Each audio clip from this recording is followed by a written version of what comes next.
There are 5 ways to take a walled city. You go over the walls. You dig under them.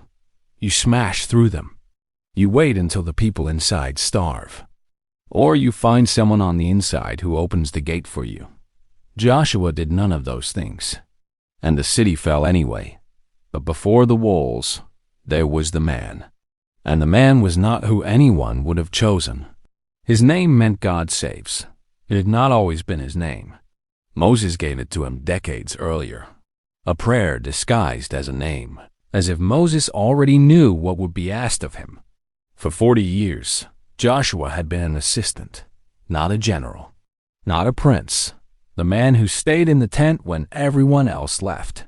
He waited by the entrance while Moses spoke to God face to face. He was the last one there when the fire faded, and the first one back the next morning. When Moses died, there was no ceremony of equals. There was a transfer, a laying on of hands, and then silence. The people were told Joshua was the new leader. They accepted it, but acceptance is not the same as confidence. And Joshua knew the difference. God told him to be strong and courageous, 3 times in the same conversation. You do not tell a man to be strong 3 times, not unless you know he is afraid. He had reason to be. The man before him had parted the sea, had spoken on a mountain with fire all around him, had led 2 million people through 40 years of desert. Joshua had watched all of it from close range. He knew exactly how large the shadow was, and now the shadow was gone, and there was a city in front of him, the man nobody expected. Jericho was not just a city. It was the oldest fortified settlement in the world. Walls had stood on that ground for thousands of years before Joshua was born, rebuilt, reinforced, raised higher each time. It sat at the lowest point on earth, 258 meters below sea level. The Jordan Valley stretched flat and dry around it. And in the middle of all that desert, Jericho was an oasis. A spring called Ain Sultan rose inside the city walls. It had been flowing for 10,000 years without stopping. That spring was the reason everything else existed. Palms, gardens, grain stores full to the ceiling. Jericho did not fear a siege. A besieging army would run out of water long before the city did. The walls themselves were built in 2 layers, a retaining wall of stone at the base, a second wall of mud brick rising on top of it. From the outside, standing in the valley heat, looking up, it felt like the city touched the sky. Moses had warned them about this. He said the cities of Canaan had walls that reached heaven. He was not exaggerating. Inside those walls lived several thousand people. The city covered only about 9 acres in total, smaller than most people imagine. But what it lacked in size, it made up in position. Every trade route in the region passed near it. Every army coming from the east had to deal with it first. Jericho was the gate to Canaan. There was no going around it. And the gate was shut. The moment the Israelites appeared on the eastern bank of the Jordan, Jericho locked itself down. No one went out. No one came in. The king sealed the city and waited. He had water. He had grain. He had walls. He had everything a city needed to outlast an enemy. What he did not have was time. He just did not know that yet, what he was up against. Before Joshua moved a single soldier, he sent 2 men ahead, secretly. No announcement, no public mission. He had learned from the last time. 40 years earlier, Moses had sent 12 spies into Canaan. They came back with a report that broke the people. 10 of them described giants and impossible walls. The panic spread through the camp like fire. An entire generation lost its chance to enter the promised land that day. Joshua had been one of the 2 who said it was possible. He had been outvoted. And then he watched everyone who outvoted him die in the desert. Over the next 4 decades. This time there would be no committee, no public report. 2 men, 1 mission.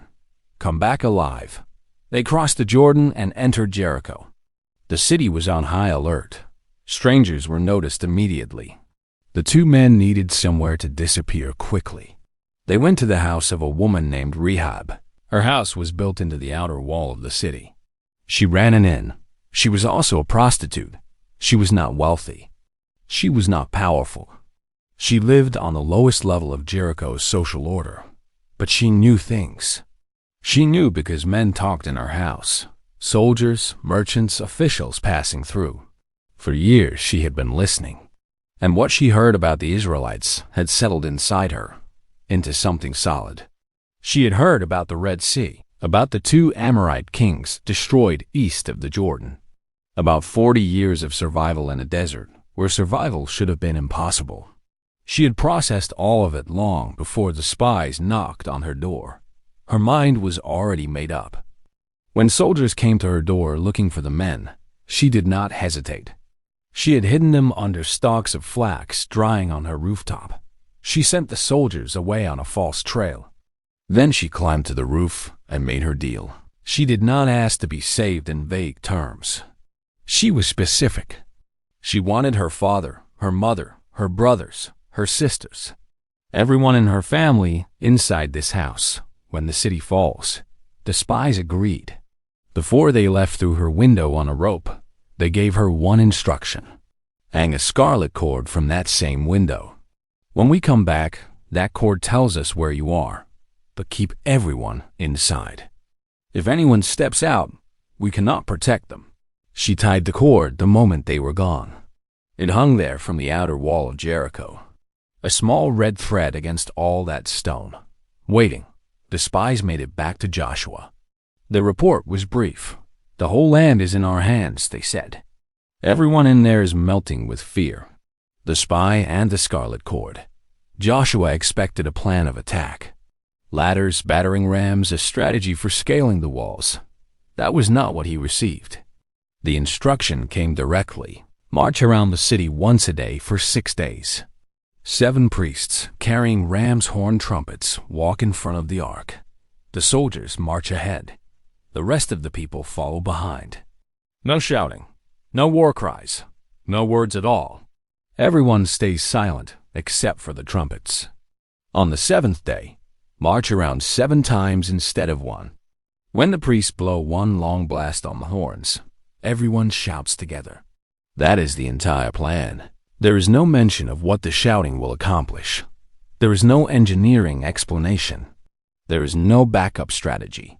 Joshua was handed the strangest military order in the ancient world, and he had to deliver it to 2 million people with a straight face.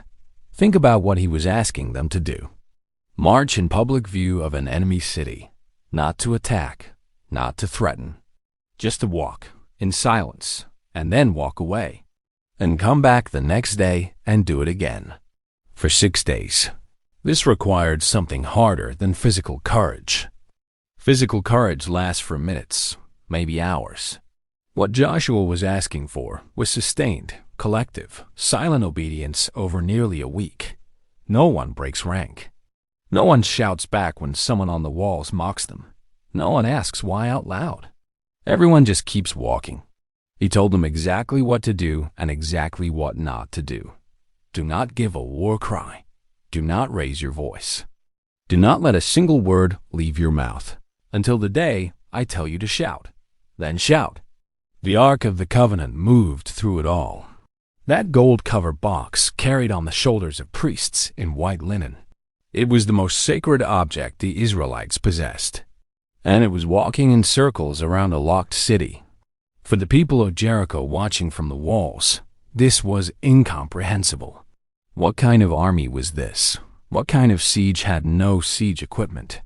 What was that golden object being carried so carefully? What were those curved horns that never stopped sounding? And why was everyone so silent? Silence is not neutral. Silence from an enemy is terrifying in a way that shouting never is. Shouting tells you what they want. Silence tells you nothing. And nothing is the worst thing to face when your gate is locked. And you cannot run. The strangest order ever given to a general. The first day, they marched and returned to camp. The walls did not move. The second day, the same. The trumpets sounded. The feet moved. The walls stood still. By the third day, something had shifted inside Jericho. Not the walls, the people. They had been locked inside since before the Israelites arrived. No one had left. No one had entered. The grain was full. The springs still flowed. By every physical measure, they were safe. But the mind does not measure safety the way walls do.